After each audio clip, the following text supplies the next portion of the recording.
जय हिंद दोस्तों, कैसे हैं आप सब लोग। उम्मीद करता हूं सभी अच्छे होंगे। साथियों, आज हम बात करने वाले हैं डीएलएड और आपका बीएड दोनों में क्या डिफरेंस है। आप लोगों के बहुत ज्यादा क्वेश्चंस आ रहे थे, तो डीएलएड और बीएड को लेकर जितने भी आपके क्वेश्चन क्वेरी हैं उन सब के आंसर इस वीडियो में मिलने वाले हैं कि यानी कि डीएलएड के बाद में कौन कौन सी गवर्नमेंट जॉब के लिए आप अप्लाई कर सकते हैं, बीएड के बाद आपके पास क्या क्या कैरियर ऑप्शंस होते हैं, कौन सा कोर्स इनमें से बेटर है, इनके लिए एलिजिबिलिटी क्राइटेरिया क्या है, एडमिशन का प्रोसीजर क्या रहता है, यानी कि ए टू जेड जितने भी आपके क्वेश्चन क्वेरी हैं डीएलएड और बीएड को लेकर वो सब इस वीडियो में क्लियर आपको होने वाले हैं। यानी कि कोई भी डाउट आपका ऐसा नहीं रहेगा जो रह जाएगा। तो चलिए साथियों, बिना किसी देरी के करते हैं आज की वीडियो को शुरू। देखते हैं सबसे पहले जो कुछ बेसिक इंफॉर्मेशन इसके बारे में जान लेते हैं कि क्या होता है। तो साथियों, सबसे पहले बात करें कि बीएड क्या होता है। तो बीएड की फुल फॉर्म होती है बैचलर ऑफ एजुकेशन, जो कि सभी को पता होती है। इससे आगे बात करें डीएलएड, तो डीएलएड होता है डिप्लोमा इन एलिमेंट्री एजुकेशन। इसके आगे नेक्स्ट हम बात करें बीटीसी, ये दोनों तो फुल फॉर्म लगभग पता होती है, लेकिन ये नहीं पता होती बेसिक ट्रेनिंग सर्टिफिकेट, यानी कि जो उत्तर प्रदेश में डीएलएड को जाना जाता है किस नाम से जाना जाता है, बीटीसी के नाम से जाना जाता था, लेकिन अब पूरी तरीके से डीएलएड ही कर दिया गया है। तो ये तो बेसिक सी चीजें थी, कॉमन सी चीजें थी जिसके बारे में जानना था। इसके आगे जो मेन अब आते हैं हम टेबल के माध्यम से, जो मैं आपको चीजें एक्सप्लेन करने जा रहा हूं। तो यहां पर मैं एक टेबल के माध्यम से आपको सब सारी चीजें क्लियर करने वाला हूं। इसमें सबसे पहले हम बात करते हैं कोर्स ड्यूरेशन की, यानी कि कोर्स ड्यूरेशन। मैंने यहां पर लिखा हुआ है डीएलएड या बीटीसी, यानी कि एक ही बात है, और इधर क्या लिखा है मैंने, बीएड। तो यहां पर डीएलएड की बात करेंगे और इधर हम बात करेंगे बीएड की। तो यदि हम ड्यूरेशन की बात करें डीएलएड की, तो डीएलएड कितने साल का होता है भाई, 2 साल का होता है, और जिसमें क्या होते हैं भाई, 4 सेमेस्टर होते हैं। क्या होते हैं इसमें, 4 सेमेस्टर मोड में इसको कराया जाता है। अब यदि हम बात करें बीएड की, तो बीएड आपका मैंने लिखा है 2 ईयर और 4 ईयर। तो 2 ईयर बीएड, यानी कि यदि हम ग्रेजुएशन के बाद करते हैं तो हमारा बीएड कितने साल का होता है, 2 साल का होता है। और हम बीएड जो है डायरेक्ट इसके बाद भी कर सकते हैं, 12th के बाद भी कर सकते हैं, जो हमारा क्या होता है, इंटीग्रेटेड बीएड होता है, जैसे BA plus BEd, BSc plus BEd, BCom plus BEd, BBA plus BEd. तो इस तरीके से इंटीग्रेटेड बीएड भी चलता है। तो वो आपका कितने ईयर का होता है भाई, 4 ईयर का। वो किसके बाद होता है, 12th के बाद में होता है। क्लियर है आपको। इससे आगे नेक्स्ट बात करते हैं एलिजिबिलिटी क्राइटेरिया की, कि दोनों कोर्सों में एलिजिबिलिटी क्राइटेरिया क्या है। तो एलिजिबिलिटी क्राइटेरिया की हम बात करें तो इसमें डीएलएड करने के लिए आपने bachelor degree in any stream in recognised university, यानी कि किसी भी मान्यता प्राप्त यूनिवर्सिटी से आपने अपना ग्रेजुएशन किया हुआ हो। लेकिन उसमें आपके ग्रेजुएशन में कितने होने चाहिए भैया, 50% मार्क्स आपके होने चाहिए। कितने, 50% मार्क्स आपके होने चाहिए। दूसरा है एससी एसटी को कितने मार्क्स की आवश्यकता होती है, 45% डीएलएड के लिए। क्लियर हो गया होगा आपको। अभी यहां पर कुछ बच्चे कंफ्यूज होते हैं कि डीएलएड हम क्या 12th के बाद भी कर सकते हैं। वो डीएलएड नहीं होता, वो डीएड होता है। तो डीएड आप कर सकते हैं डायरेक्ट 12th के बाद। डीएलएड के लिए आपने क्या किया हुआ होना चाहिए, ग्रेजुएशन आपने की हुई होनी चाहिए।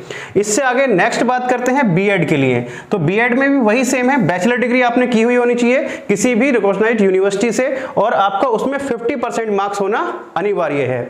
दूसरा एससी एसटी वही सेम है, 45%, आपको यहां पर 5% की छूट मिल जाती है। तो एससी एसटी के लिए 45%। इसके बाद में यदि आप 12th से करते हैं तो 12th के लिए जो आपका एलिजिबिलिटी क्राइटेरिया रखा हुआ है वही सेम है, यानी कि 12th में आपके 50% होने चाहिए, और यदि एससी एसटी है तो उनको आपको 5% की छूट मिल जाती है, यानी कि कितने रहेंगे आपके, 45% रहेंगे।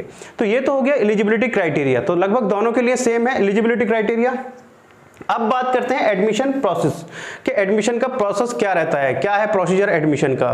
तो साथियों, यदि हम उत्तर प्रदेश में बात करें तो उत्तर प्रदेश में जो डीएलएड में एडमिशन होते हैं वो होते हैं मेरिट बेस। किसके भैया, डीएलएड के जो एडमिशन होते हैं वो होते हैं मेरिट बेस, यानी कि पहले रजिस्ट्रेशन कराए जाएंगे, उसमें रजिस्ट्रेशन कराने के बाद में फिर आपकी मेरिट बनती है। मेरिट किस तरीके से बनती है, उसमें आपके 10th के मार्क्स, 12th के मार्क्स और आपके ग्रेजुएशन के मार्क्स, यानी कि जैसे आपकी 10th की परसेंटेज उसमें ली जाएगी, 12th की परसेंटेज ली जाएगी और ग्रेजुएशन की परसेंटेज, उन तीनों को मिला के मेरिट बनती है। उस मेरिट में जिसके अकॉर्डिंग आपका मेरिट में सबसे ऊपर आता है, तो यानी कि सबसे ज्यादा परसेंटेज बनती है जिसकी, तो उसको अच्छा कॉलेज यानी कि गवर्नमेंट कॉलेज मिल जाता है, डाइट मिल जाता है। उसके बाद में इसमें ये रहती है एडमिशन की प्रक्रिया।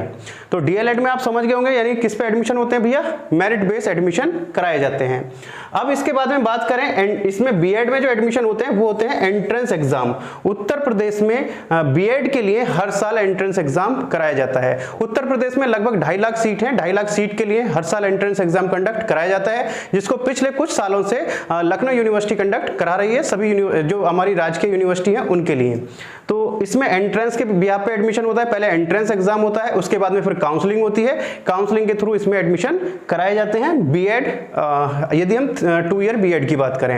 अब यहाँ पर बात करें कि भैया बेनिफिट किस में रहता है, मेरिट के बेस पे रहता है या एंट्रेंस में रहता है। देखिए जो बीटीसी करने के लिए जाते हैं ज्यादातर वो बीटीसी वो लोग करते हैं जिनकी परसेंटेज अच्छी होती है, 10th में परसेंटेज अच्छी है, 12th में अच्छी है और आपकी ग्रेजुएशन में अच्छी है। तो क्या होता है, उनको क्या मिल जाता है, अच्छा कॉलेज मिल जाता है, डाइट मिल जाता है, यानी कि गवर्नमेंट कॉलेज मिल जाता है, बहुत कम फीस उनको देनी होती है, यानी कि लेकिन बीएड में ऐसा नहीं होता।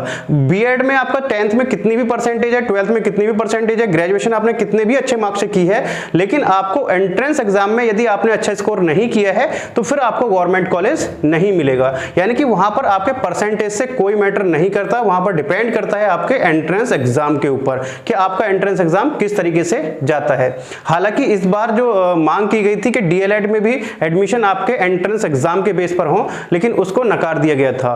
अब आगे बात करते हैं, नेक्स्ट है फीस की, कि फीस क्या है उत्तर प्रदेश में इन दोनों कोर्सेज के लिए फीस क्या है। तो साथियों यदि हम गवर्नमेंट की फीस की बात करें, यानी कि जो गवर्नमेंट ने डिसाइड की हुई है प्राइवेट कॉलेजों के लिए जो फीस डिसाइड की हुई है, तो वो होती है आपकी डीएलएड में 41,000 रुपए पर ईयर। यहाँ पर कितनी होती है भैया, 41,000 पर ईयर। और यहाँ पर यदि हम बात करें बीएड की, तो बीएड में जो फर्स्ट ईयर की फीस है वो है 51,250 रुपए। 51,250 रुपए फर्स्ट ईयर में जाती है और सेकेंड ईयर में जो जाती है वो जाती है 30,000। यानी कि लगभग फीस क्या है, दोनों साल की अगर हम मिलाकर बात करें तो लगभग आपकी फीस क्या है, बराबर है दोनों ही कोर्सेज की। अब इससे आगे फीस का मैटर यहाँ पर क्लोज होता है। इससे आगे हम बात करते हैं कि आप स्टडी में यदि आपने बीटीसी कर लिया है, यानी कि डीएलएड कर लिया है या बीएड कर लिया है, तो उसके बाद में आप क्या क्या कोर्स कर सकते हैं, आगे क्या पढ़ाई कर सकते हैं। तो साथियों डीएलएड करने के बाद में आप एमएड कर सकते हैं, यानी कि यदि आपने डीएलएड किया हुआ है तो आप एमएड कर सकते हैं। ये बच्चों का बहुत ज्यादा क्वेश्चन है, लेकिन मैंने यहां पर एक ब्रैकेट में बट भी लिखा हुआ है, लेकिन एमएड आप कर सकते हैं, लेकिन बहुत सारी यूनिवर्सिटीज ऐसी हैं जो आपकी अलाउ नहीं करती हैं कि डीएलएड के बाद में वो एमएड कराएं। यानी कि जैसे हम बात करें डॉक्टर भीमराव अंबेडकर यूनिवर्सिटी है, वो अलाउ नहीं करती है कि यदि आपने डीएलएड किया हुआ है तो वो एमएड में एडमिशन नहीं लेती है, लेकिन 99% केसेस में आप एमएड कर सकते हैं। जो बाकी यूनिवर्सिटीज हैं वो अलाउ करती हैं, जैसे हम बात करें डॉक्टर दीनदयाल उपाध्याय यूनिवर्सिटी है, आपका जो रोहिलखंड यूनिवर्सिटी है, आपका जो उत्तर प्रदेश में आपका यूनिवर्सिटी है, आपका जौनपुर में यूनिवर्सिटी है, जौनपुर में यूनिवर्सिटी है वीर बहादुर सिंह पूर्वांचल यूनिवर्सिटी।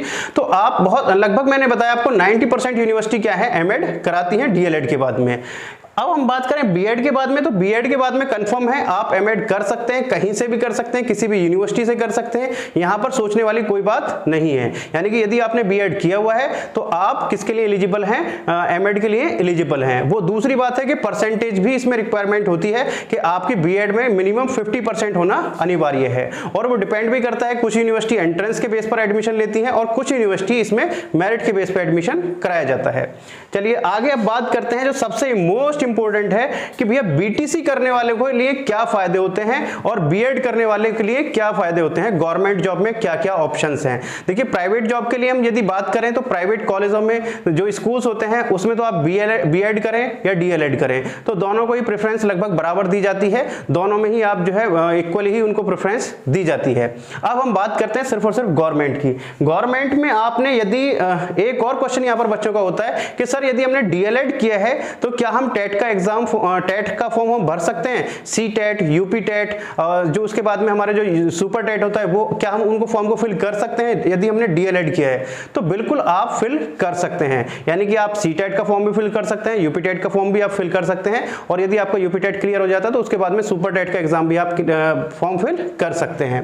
अब इसमें बात करते हैं कि आप टीचर किस किस के बनते हैं यदि आपने डीएलएड किया है।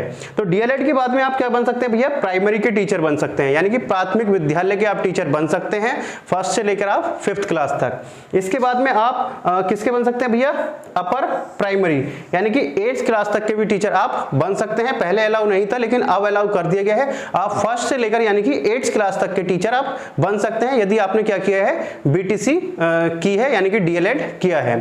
अब इधर हम बात करें बीएड की, तो बीएड में क्या है भैया, प्राइमरी के टीचर तो बन ही सकते हैं, इसके बाद में अपर प्राइमरी यानी कि फर्स्ट से लेकर 8th क्लास तक, और इसके बाद में आप सेकेंडरी यानी कि आप 10th तक के टीचर बन सकते हैं यदि आपने क्या किया है, बीएड किया है। अब साथियों मैंने आपको ये सब सारी चीजें एक्सप्लेन कर दी हैं। अब यहाँ पर बच्चे मेरे से कहते हैं कि सर आप बताइए कि आपके अकॉर्डिंग बीएड करना चाहिए या फिर डीएलएड करना चाहिए। देखिए साथियों मैंने आपको सारा डिफरेंस आपको समझा दिया है, लेकिन अब यहाँ पर मेन पॉइंट की मैं बात करूंगा। देखिए जैसे कोर्स के नाम से पता चल रहा है, बीएड क्या है भाई, बैचलर ऑफ एजुकेशन, यानी कि बैचलर आप हो रहे हैं किसमें, एजुकेशन में। और यहाँ पर क्या है, यदि हम डीएलएड की बात करें तो ये क्या है, डिप्लोमा इन एलिमेंट्री एजुकेशन, ये क्या है, डिप्लोमा है। तो मेरे अकॉर्डिंग बेस्ट क्या है भाई, यदि हम उससे कंपैरिजन करें, वो डिप्लोमा है और ये क्या है, डिग्री है, बैचलर डिग्री है। तो यहां पर बेस्ट क्या है भाई, आपका बीएड है, पहली चीज। दूसरी हम बात करें जो डिफरेंस की, तो यहां पर आपको जब जॉब की हम बात करते हैं तो प्रेफरेंस यहां पर आप किसके टीचर बन सकते हैं, 10th तक के टीचर बन सकते हैं। क्लियर है आपको।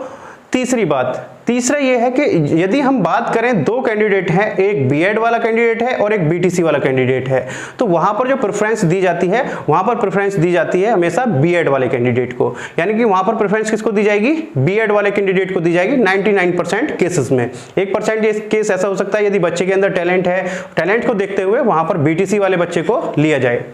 अब बीटीसी करने के क्या फायदे हैं, बीटीसी में क्या एडवांटेज है साथियों। बीटीसी उन बच्चों को करना चाहिए, जैसे कि आपके अभी बीएड की हम बात करें तो बीएड के लिए एंट्रेंस एग्जाम की जो फॉर्म की फिल करने की जो डेट थी वो निकल चुकी है।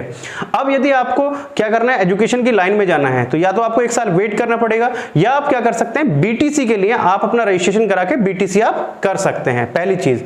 दूसरा एडवांटेज ये है कि यदि आपको बीटीसी करनी है तो बीटीसी में आपकी जो परसेंटेज है वो बहुत अच्छी बन जाती है, क्योंकि बीटीसी होती है आपका सेमेस्टर मोड में। किस में होती है भाई, बीटीसी सेमेस्टर मोड में होती है, और बीएड क्या होती है, ईयरली मोड में होती है। उत्तर प्रदेश में काफी सारी यूनिवर्सिटीज इसको सेमेस्टर मोड में भी कराती हैं, लेकिन उत्तर प्रदेश में ये ईयरली मोड में कराई जाती है।